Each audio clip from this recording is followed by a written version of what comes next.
Bharatiya Janata party સંગઠન પર્વ 2024-25 અંતર્ગત મંડળ પ્રમુખ બનવા માટે સુરત જિલ્લામાં અનેરો ઉત્સાહ. જિલ્લાના 13 મંડળમાંથી 115 ઉમેદવારી પત્ર ભરાયા.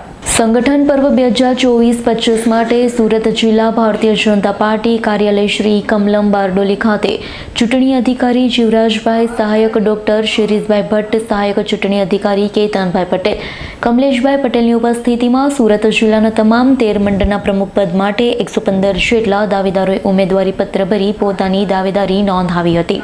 કામરેજ તાલુકા 7, બારડોલી નગર 11, બારડોલી તાલુકા 5, પલસાણ તાલુકા 7, માંડવી નગર 7, માંડવી તાલુકા 11, મહુવા તાલુકા 15, માંગરોળ તાલુકા 7, તરસાડી નગર 16, ચોર્યાસી તાલુકા 6, ઓલપાડ તાલુકા 4, ઉમરપાડા તાલુકા 13, કડોદરા નગર 5 મળી કુલ 115 ઉમેદવારી પત્ર ભરાયા હતા. આ પ્રસંગે જિલ્લા ભાજપા પ્રમુખ ભરતભાઈ રાઠોડ, મહામંત્રી જીગરભાઈ નાયક, રાજેશભાઈ પટેલ, કિશનભાઈ પટેલ આગેવાનો ઉપસ્થિત રહ્યા હતા.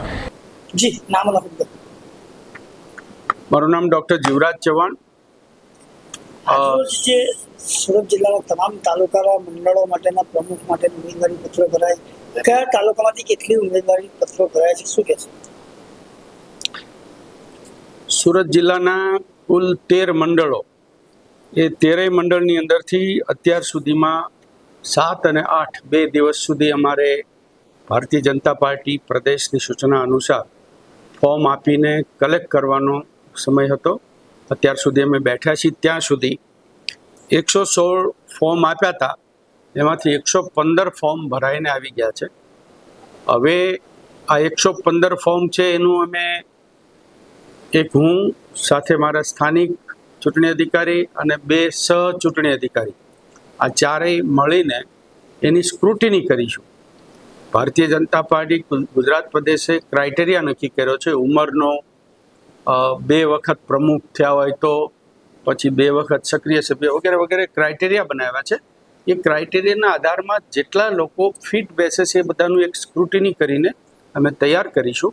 અને ત્યાર પછી સ્થાનિક ધારાસભ્યો, પ્રમુખો, હોદ્દેદારો જે તે વિધાનસભામાં આવે છે એ બધાની સાથે વિધાનસભા સંકલન કરીને પાર્ટીના પ્રદેશની નેતાગીરીની સામે, એટલે પ્રદેશમાં આમ તો 15, 16, 17, 18 જવાનું હતું, પણ હવે એ તારીખ પોસ્ટપોન થઈ છે. પણ જ્યારે પણ પ્રદેશમાં બોલાવશે ત્યારે આ નામોની સ્ક્રુટિની કરેલા અને મંજૂર થયેલા ને જે નામંજૂર થયા, આ બધા જ નામોને લઈને પ્રદેશમાં જઈશું અને ત્યાં એ રજૂઆત પછી જે નામ ની ચર્ચા થાય એમાંથી પાર્ટી પ્રદેશ જે નક્કી કરશે એ ડિક્લેર કરશે.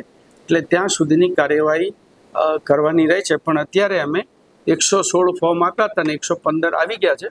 હવે એમાંથી અમે સ્ક્રુટિની કરીશું. કેટલાક ઉંમરમાં, કેટલાક 2 વખત સભ્યમાં અને વગેરે વગેરે ક્રાઇટેરિયામાં નીકળી જાય તો બાકીના જે રહેશે એને પ્રદેશમાં લઈને જઈશું. સુરેશ રાઠોડનો રિપોર્ટ, S9 ન્યૂઝ, બારડોલી. અમારી તમામ માહિતીથી અપડેટ રહેવા માટે જોડાયેલા રહો S9 ન્યૂઝ સાથે.